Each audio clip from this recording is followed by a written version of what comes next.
Isang mapagpalang umaga sa inyo, brothers and sisters. Muli si Brother Chito na maghahatid sa inyo ng mabuting balita ng Panginoong Yesus, ang mabuting balita ng kaligtasan. Purihin natin ang Diyos, purihin natin ang Panginoong Yesus. So ang ibabahagi ko po sa inyo ngayon na mabuting balita ng Panginoong Yesus ay hahanguin po natin sa aklat ng Lucas chapter 14 verse 15 hanggang 24. Brothers and sisters, nais ko po nakapagdumaan po sa inyong mga wall ang mabuting balita ng Panginoong Yesus ay unawain po ninyo hanggat maaari po, tapusin po ninyo ang video upang hindi po masayang yung inyong pinanunood, sapagkat hindi po tayo nanonood ng mabuting balita upang baliwalain lamang natin. Kailangan isabuhay po natin at mangyari po sa buhay natin, sapagkat yan po ang nais ng Diyos, na tayo'y magkamit ng buhay na walang hanggan. So, ang sabi po dito sa ating mabuting balita, narinig ito ng isa sa mga kasalo niya sa hapag, at sinabi nito kay Jesus, "Mapalad ang makakasalo sa hapag sa kaharian ng Diyos." Sumagot si Jesus, "May isang lalaking naghanda ng isang malaking piging at marami siyang inanyayahan. Dumating ang oras ng piging, inutusan niya ang kanyang mga alipin at ipinasabi sa mga inanyayahan, 'Halina kayo, handa na ang lahat.' Ngunit nagdahilan sila ang lahat. Ang sabi ng una, 'Nakabili ako ng bukid at kailangan kong puntahan.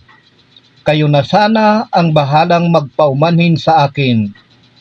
At sinabi ng isa, 'Nakabili ako ng 5 paris na baka at kailangan kong isingkaw para masubok. Kayo na sana ang bahalang magpaumanhin sa akin.' Sinabi naman ng isa, 'Bagong kasal ako, kaya hindi ako makadadalo.' Bumalik ang alipin at ibinalita ito sa kanyang Panginoon.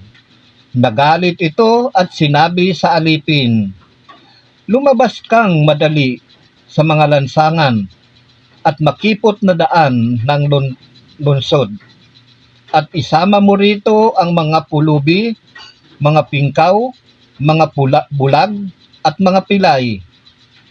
Pagbabalik ng alipin ay sinabi niya, 'Panginoon, nagawa na po ang iniuutos ninyo, ngunit maluwag pa.'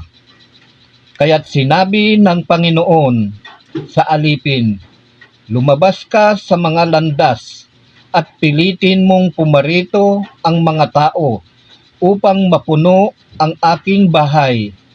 Sinasabi ko sa inyo, isa man sa mga unang inanyayahan ay hindi makatitikim ng aking handa.'" Yan po, brothers and sisters, ang mabuting balita ng Panginoong Hesus, ang mabuting balita ng kaligtasan. Purihin natin ang Diyos, purihin natin ang Panginoong Hesus. So meron po tayong dalawang kategory po nitong ating mabuting balita ng Panginoon. Ang una po ay paalala sa atin, at yung pangalawa po ay babala at paalala. Sapagkat magkaiba po yung paalala at saka yung babala. Ang layunin ng paalala ay huwag makalimutan ang mga salita at utos ng Panginoon na katulad dito sa mabuting balita natin na nagsasabi ng ganito, "Sinasabi ko sa inyo, isa man sa mga unang inanyayahan ay hindi makatitikim ng aking handa." So ano po ba ang diwa ng lahat ng ito? Yung kasalan, at saka yung handaan, yung piging. Ayan po, ano po ba ang diwa nito? Ang diwa po ng mabuting balitang ito ay naandun po sa Revelation, which is atin pong talalakayin yan ngayon. Yan po yung bagong Jerusalem at yung bagong langit, bagong lupa. doon po magaganap ang piging na ito. Hindi po literal na piging ito na tinutukoy po dito. Ito po yung pag-iisang dibdib ng Panginoon at yung bagong Jerusalem. Sapagkat yung bagong Jerusalem bababa mula sa langit, buhat sa Diyos, at gayak na gayak ito na para bang sasalubong ng isang lalaki na ikakasal. So yan po yan, ang kabuuhan po niyan, doon po tayo patungo. Katulad po nung ating mga ninuno, sila man po ay kung ang ating mga ninuno, yung mga Israelita, ay doon sa Kanaan, yung sa lupang pangako ng Diyos sa kanila. Yan po yung pangako sa kanila na kanila dapat papagpahingahan. Pero marami po ang hindi nakarating doon, kaya wag po nating tularan yan. At saka yung tinutukoy po natin dito sa ating mabuting balita na inayayahan itong mga ito at nagdahilan. Kaya mga brothers and sisters, kaya nga mga kapatid, paalala na huwag nating tularan yung mga unang inanyayahan. Sino ba ang unang inanyayahan at naghimagsik sa Diyos? Kaya hindi sila nakapasok at nakapamahinga sa piling ng Diyos. Yung kapahingahan po na tinutukoy dito, doon din po yan sa bagong langit, bagong lupa at yung bagong Jerusalem na bababa mula sa langit buhat sa Diyos. Doon po, ayan po ang hangganan po ng lahat ng ito na ginagawa natin, pakikinig ng mabuting balita, pakikinig ng mga aral ng Diyos. Ayan po yung hangganan natin. Doon po wala ng kamatayan, wala ng pagluha, wala ng sakit, lahat po yan babaguhin po. Lumipas na po ang lahat kapag tayo po ay nakarating doon. Kaya dapat magtagumpay po tayo at maging matatag po tayo sa lahat ng mga pagsubok. Sapagkat hindi po tayo makapapasok doon kung hindi po tayo magiging matatag. Yung mga dinaranas nating mga pagsubok dito sa daigdig na ito, wala po yan, pangsamantala lang po yan. Kailangan natin manalig sa Panginoon na nariyan lamang po naghihintay sa atin na tayo'y tumawag sa Kanya. Huwag po nating intindihin yung mga bagay na yan sa sanlibutan ito. Sapagkat wala pong maidudulot sa atin. Hindi ko po sinasabi na walang halaga sa atin yan. Habang nandito po tayo sa daigdig na ito, mahalaga din po para sa atin yung mga bagay na yan sa sanlibutan. Pero hindi po yan ang makapagdadala sa atin doon patungo sa buhay na walang hanggan. Sapagkat yan pa nga po ang magpapahamak sa atin, yung mga bagay na yan na sa sanlibutan na yan. Hindi ko po sinasabing hindi natin kailangan yan habang naglalakbay tayo. But, unahin po natin ang Panginoon, ang Diyos. Ibigin po natin siya, pasalamatan natin siya, hindi kung sino-sino po yung pinasasalamatan natin, hindi kung sino-sino po yung mga taong inaangat natin na hindi naman karapat-dapat. Huwag natin pakialaman yan mga kapatid kung tayo po ay nagnanais ng buhay na walang hanggan, mamuhay ayon sa Espiritu. Huwag natin pakialaman yung mga bagay na yan, huwag natin pakialaman yung mga taong na may humahawak dyan. Unawain natin, intindihin po natin yung buhay natin. Hindi po tayo mahililigtas ng sino man. Maaaring mahiligtas tayo dito sa daigdig na ito, yung katawang lupa natin. Pero ang tinutukoy dito sa pangangaral kong ito, sa paghahatid ko sa inyo ng mabuting balita, ay espiritual po ito. Sapagkat kung hindi po tayo magbabagong buhay, hindi natin papalitan yung lumang pagkatao natin, diretso po tayo sa impyerno. Wala po tayong aasahan. Baniwala po kayo, brothers and sisters, kawawa po at sayang lang yung pagod natin. Itingnan nyo nga ngayon, ayoko na sanang banggitin ito, brothers and sisters, sa mga bagay na ito, sapagkat wala naman akong pakialam doon sa mga gumagawa niyan.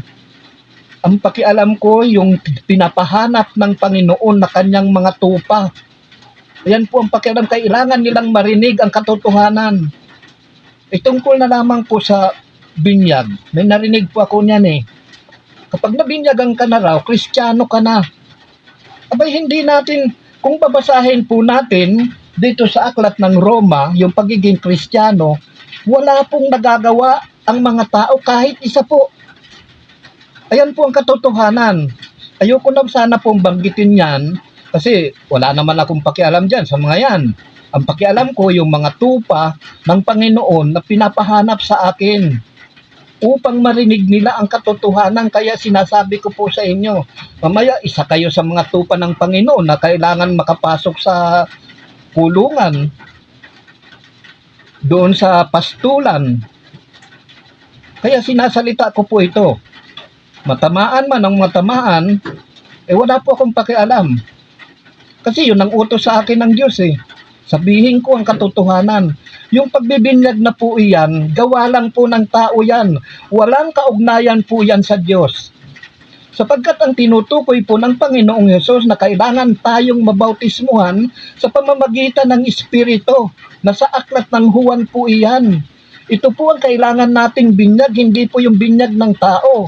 Pakinggan natin dito sa aklat ng Juan, chapter 3, 3 hanggang 7. Ito po ang kailangan natin, yung mga binyag-binyag na yan, gawa lang po ng tao yan, hindi, walang kaugnayan po yan sa Diyos. Maniwala po kayo, walang kaugnayan sa Diyos yan. Nagtaka nga ako kasi siyempre doon tayo na yan yung nakasanayan natin. Pero sa katotohanan po, wala po yan. Gawa lamang po ng tao yan. Kaya na ako po ay naantig po yung puso ko, kawawa po yung mga nakikinig. Sasabihin kapag nabinyagan ka na, isang Kristiyano ka na. Ako nabinyagan ako Hanggang 56 years na wala akong natutunan ng salita ng Diyos. Nabinyagan ako, hindi naman. Nung nakita ko ang ng mga Kristiyano, nahiya po ako sa Diyos. Nag-assume po ako noon na isa rin ako sa mga Kristiyano kasi yun yung itinuro sa atin Kapag nabinyagan ka, Kristiyano ka na. Pero nung nabasa ko po yung tunay na Kristiyano dito sa aklat ng Roma, nahiya po ako sa Diyos. Inaangking ko yung pagiging Kristiyano na wala naman ako nagagawa kahit isa. Ganyan po yan. Hindi ko po sinasabi sa inyo na masama yung sinasabi nila kasi yan ang gusto nila Kailangan lamang po magising po kayo. Muli, inuulit ko po, ayoko na sanang magsalita tungkol dyan.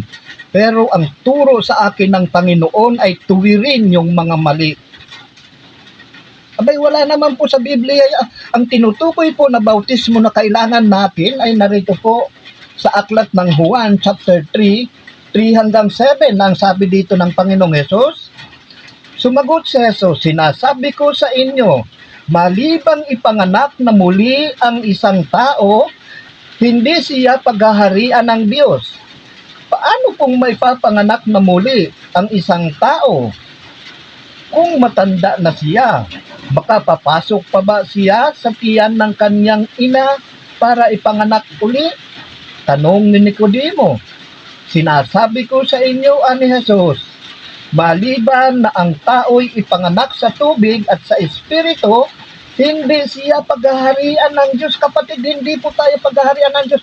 Wala pong kaugnayan yung pagbibinyag na yan sa utos ng Diyos, sa turo ng Diyos. Ang kailangan po natin na bautismo ay Espiritu. Sapagkat nabautismuhan na po tayo ni Juan Bautista. Nung nabautismuhan po, yung mga ninuno natin, lahat po tayo nabautismuhan na. Nabautismuhan na tayo, kaya ang kailangan natin na bautismo, sinabi na nga po doon sa pag-uumpisa ng Panginoong Hesus Sinabi na ni Juan Bautista na ang Panginoong Hesus ang magbabautismo sa atin sa Espiritu. Kaya wala pong kaugnayan yan. Yung sinasabi na ano lang yung puso ko. Nung narinig ko, Kristiyano kayo kapag kayo'y nabautismo na, nabinyagan na. Panluloko po yan mga kapatid. Hindi kayo magiging Kristiyano. Tingnan ninyo, ang ipinanganak sa laman ay laman at ang ipinanganak sa Espiritu ay Espiritu. Huwag kayong magtaka sa sinabi ko sa inyo. Lahat ay kailangang ipanganak ng muli. Lahat kailangang ipanganak ng muli, hindi sa binyag. Sa Espiritu po. Yan po yung tinutukoy dyan. Kaya na ano po ako nung narinig ko nung kanina lang yata. Kapag nabinyagan ika kayo, Kristiyano na kayo. Abay, hindi naiintindihan ng mga taong ito na nangangaral yung sinasabi dito sa aklat ng Roma. Ano ba ang sinasabi dito kung paano tayo magiging Kristiyano? Abay, nandito po yan eh. Ni isa wala po tayong nagagawa. Tapos sasabihin, mabinyagan ng Kristiyano na. Sabi lang po ng tao yan. Pero walang kaugnayan po yan sa Diyos. Dito po ako naaantig yung puso ko sa mga taong maliligaw. Yung mga gumagawa niyan, wala na po akong pakialam kasi yun na talaga yung gawain nila. Hindi na mababago yun. Nakatakda na po sa kanila yan eh. Darating nga ang panahon yan, pangangaral nila yan, yung mga bulaklak ng mani, bulaklak ng saging, nawawala na po yan sa kanila yung salita ng Diyos. Kukunin ng Diyos yan sa kanila. Kasi nga, nasusulat sa aklat ng Mateo ang wala ay aalisan. Ang meron, dadagdagan pa. Ayan po yan. Kaya itong mga nagpapahayag na ito ng puro kasinungalingan, hindi naman lahat. Meron naman sila sinasabing totoo, pero karamihan yung kasinungalingan. Niloloko lamang po tayo para wag tayong humiwalay. Kapatid, panahon na po, hindi kayo mahililigtas ng mga nagsasalita. Kahit ako naman po, hindi ko kayo mahililigtas kung sa akin kayo maniniwala. Pero kung maniniwala kayo sa salita ng Panginoon na hinahatid ko sa inyo, maliligtas mo kayo. Ang Panginoon ang naghahatid po niyan sa pamagitan ko lang. Hindi kayo maliligtas sa akin, brothers and sisters. Ganon din naman doon sa mga nangangaral na yun na puro kasinungalingan. Sabihin ba naman kapag ikaw kay nabinyagan na Kristiyano ka na, ganyan din po ako Tuwang-tuwa ko noon, ako'y Kristiyano. Kasi nabinyagan na ako. Pero nung tingnan ko po dito sa aklat ng kasulatan, ng banal na kasulatan ng tunay na Kristiyano, nahiya po ako sa Diyos. Ni isa wala po nagagawang tao dito. Kaya wag po natin bubulahin yung mga tao. Ipangaral nyo yung totoong salita ng Diyos, hindi yung ginagamitan ninyo ng katusuhan. Ayan ang sabi dito, yung bilang ayan, pamumuhay Kristiyano. Pakinggan po ninyo. Kaya nga mga kapatid, alang-alang sa masaganang habag ng Diyos sa atin, ako'y namamanhik sa inyo, ialay ninyo ang inyong sarili bilang handog na buhay, banal at kalugod-lugod sa Kanya. Banal at kalugod-lugod. Tapos sasabihin mo na binyagan ka, Kristiyano ka na. Hindi na kayo nahiya sa Diyos. Ginagamit ninyo ang salita ng Diyos. Kawawa po yung mga tao. Okay lang po magsabi kayo ng katotohanan. Yung totoo. Ituro ninyo kung paano ang buhay Kristiyano, kung paano lalakad upang maging Kristiyano. Hindi na binyagan ka na, Kristiyano ka na. Ituro ninyo, yun ang magandang pamamaraan. Hindi gagawa kayo ng kasinungalingan. Ituro ninyo paano maging Kristiyano, anong dapat gawin, anong mga hakbang, ano ang dapat alisin sa buhay para maging Kristiyano. Yan ang ituro nyo, hindi yung nabinyagan ka na, Kristiyano ka na. Maria Joseph, mahiya kayo sa Diyos. Yung mga gumagawa niyan, hindi po ako nagagalit. Nagtutuwid lamang po ako. Kung gusto ninyong mamuhay na may kabanalan, tumanggap po kayo ng pagtutuwid. Ayan napakalinaw po yan kung paano tayo maging Kristiyano. Pamumuhay Kristiyano. Huwag kayong umayon sa takbo ng mundong ito. Mag-iba na kayo at magbago ng isip. Meron bang Kristiyano na naandun sa mamamatay tao, maglalasing, magnanakaw? Yan bang Kristiyano? Sabi nga, huwag kayong umayon sa takbo ng mundong ito Tapos yung ituturo pa yung mga bagay pa dito sa daigdig na ito, sa mundong ito. Anong matututunan ng mga tao? Ituro ninyo kung ano ang daan patungo sa buhay na walang hanggan. Ituro ninyo kung paano makakarating ang tao sa kaharian ng Diyos. Hindi yung kung ano-ano mga pinagbabanggit ninyo. Nakakaano po nag-aalab po ang puso ko sa mga taong kawawa yung mga nakakarinig. Palibasa walang alam sa salita ng Diyos, yung mga naririnig, okay lang sa kanila. Basta sa inyo ang bagsak niyan, mga kapatid. So yung naman po, hindi ko mapigilan yung sarili ko, yung puso ko na mag-alab. Sapagkat maling turo po, nabinyagang ka lang, Kristiyano ka na. Basahin nga dito sa aklat ng Roma, chapter 12, 1 hanggang mga sumusunod. Kung paano tayo maging Kristiyano, kung ano ang ginagawa ng isang Kristiyano. Sabi nga dito huwag kayong umayon sa takbo ng mundong ito. Mag-iba na kayo at magbago ng isip upang malaman natin ang kalooban ng Diyos. Ayan dapat ang itinuturo, mga kapatid. Hindi yung mabinyagang ka lang, Kristiyano ka na. Mabuti na lang, nakalaya po ako sa pagkaloko sa akin ng ganyan.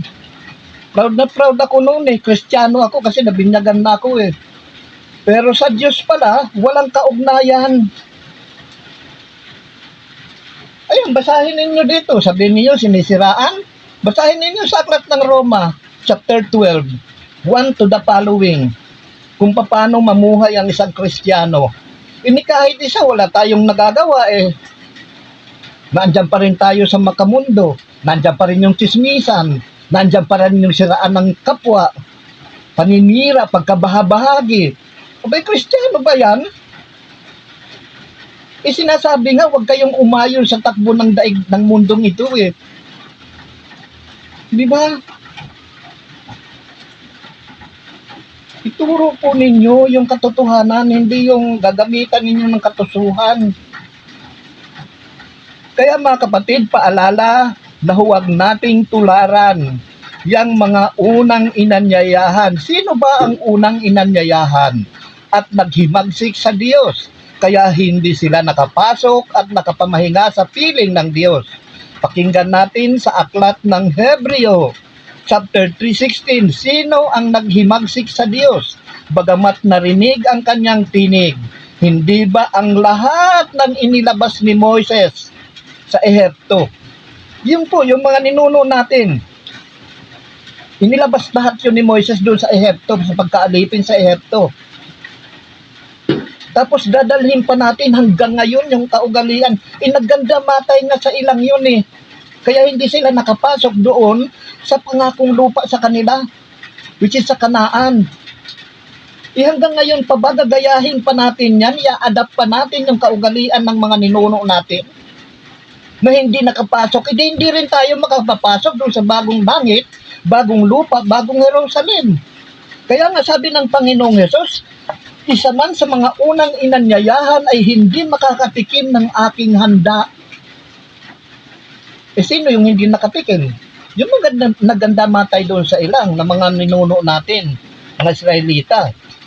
Hanggang ngayon pa ba, dadalhin pa natin yan? A-adapt pa natin yan? Kawawa tayo. Kaya magbagong buhay po tayo, iwanan natin yung mga na-adapt natin yung kaugalian na yan. Na-adapt natin sa mga ninuno natin. Ayan sila yung inanyayahan sila yung tinutukoy dito. Parable po kasi ito. Talinghaga. Yung unang mga inanyayahan, ito po yung mga ninuno natin. Narinig nila ang mabuting balita pero hindi nila sinunod. Naghimagsik sila. Ayan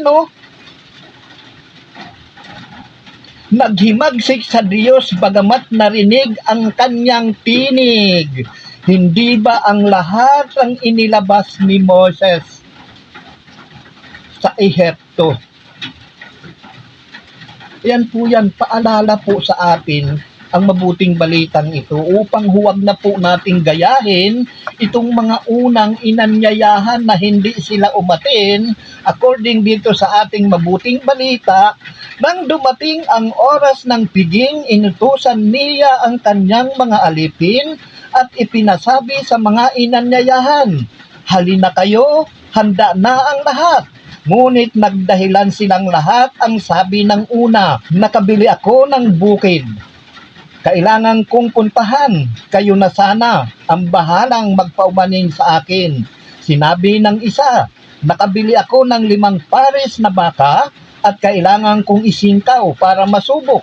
Kayo na sana ang bahalang magpaumanhin sa akin." Sinabi naman ng isa pa, "Bagong kasal ako, kaya hindi ako makadadalo." Huwag na po nating tularan ito. Ito po yung mga unang inanyayahan, kaya hindi po sila nakapasok. Ano ang sabi ng Panginoong Hesus? "Sinasabi ko sa inyo, isa man sa mga unang inanyayahan ay hindi makatitikim ng aking handa." Saan ba yung handa na ito? Yun po yun, yung pagdadalhan sa atin. Bagong langit, bagong lupa, bagong Jerusalem. Doon po magaganap yung piging na yun. Yung mga napapakinggan po natin na mabuting balita ngayon, ito'y paghahanda po natin upang pagdating ng panahon, pagdating ng Panginoong Hesus, makasabay po tayo sa Kanya, makasama tayo sa Kanya. Hindi ko sinabi na sasama tayo, makasama. Kung pwede tayong isama, kung katulad yan, inaanyayahan tayo sa isang handaan, sa isang piging, hindi po literal ito. Ito po yung pagtitipon, makikinig ng salita ng Diyos, isabuhay ang mga aral niya. Yan po yung piging na tinutukoy dito, hindi po literal yan. Isabuhay yung mga aral ng Panginoon upang makapasok po tayo doon sa kasalang ito. Binibigyan po tayo ng babala. Paalala, ang sabi nga dito, hindi po pananakot. Katulad nung sinasabi ng iba, nananakot daw po. Kapatid, hindi kailangan manakot ng Diyos sapagkat ginagawa niya kung ano ang sinasabi niya, ginagawa niya. Lahat ng nasusulat po sa banal na kasulatan, binibigyan po tayo ng babala upang hindi tayo mapahamak. Pakinggan natin ang babala. Magkaiba po ang layunin ng babala at yung paalala. Ang layunin ng paalala ay huwag makalimutan ang mga salita at utos ng Panginoon na katulad dito. Ayan po. Huwag natin makalimutan. Ayan po ang layunin ng paalala. Ang mga linabas sa Ehipto. Ayan, paalala. "Mga kapatid, ingatan ninyong huwag sumama ang sino man sa inyo at mawalaan ng pananampalataya hanggang sa talikdan ng Diyos na buhay." Paalala po sa atin yan. Sa halip, magpaalalahanan kayo araw-araw habang may panahon pa, upang ang sino man sa inyo'y di madaya at maging alipin ng kasalanan. Kasi wala po nagpapaalala sa atin, mahabang panahon po na walang nagpapaalala. Kaya nagkandaligaw-ligaw na po tayong lahat.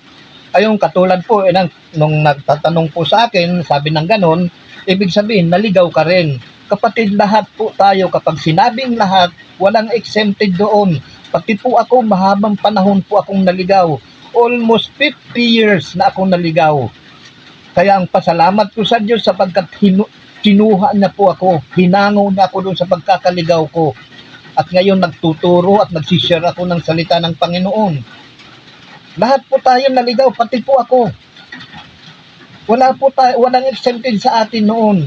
Pero ipagpasalamat natin kapag tayo po ay hinango ng Diyos doon sa pagkaaligaw natin. Ayan. Sapagkat tayong lahat ay kasama ni Kristo, kung mananatili tayong matatag hanggang wakas sa ating pananalig sa Kanya. Kasama tayo doon sa kasalan. Kung tayo ay magiging matatag hanggang wakas sa pananalig sa Panginoon. Kaya't gaya ng sinabi ng Espiritu Santo, kapag narinig ninyo ngayon ang tinig ng Diyos, huwag maging matigas ang inyong ulo, tulad ng naghimagsik kayo at subukin siya sa ilang. Dooy tinukso ako at sinubok, ng inyong mga magulang. Sabi ng Diyos, gayong nakita nila ang mga ginagawa ko sa loob ng 40 taon, ganyan din po tayo ngayon. Nakita na po natin ang kabutihan ng Diyos, nakita na po natin yung mga ginagawa niyang kabutihan sa atin, ngunit nagiging bulag pa rin tayo at ayaw nating sumunod sa kanyang panawagan. Katulad dito sa ating ebanghelyo, nagdahilan pa sila na bagong nakabili siya ng bukid, yung isa naman bagong kasal, yung isa naman nakabili ng 5 pares na baka. Nasaan ng katarungan doon na tayo nag-a-assume na tayo'y banal, pero panawagan ayaw tayong sumunod, ayaw natin pakinggan ang tinig ng Diyos. Paano po tayo nan makapapasok doon sa bagong lupa, bagong langit, at bagong Jerusalem? Yan po ang hantungan ng lahat ng ito na ginagawa natin dito sa daigdig na ito kung matulad po tayo doon sa ating mga ninuno sa mga Israelita na yon, na hindi nakarating doon sa lupang pangako sa kanila, kawawa po tayo. Na andun na sila sa ilang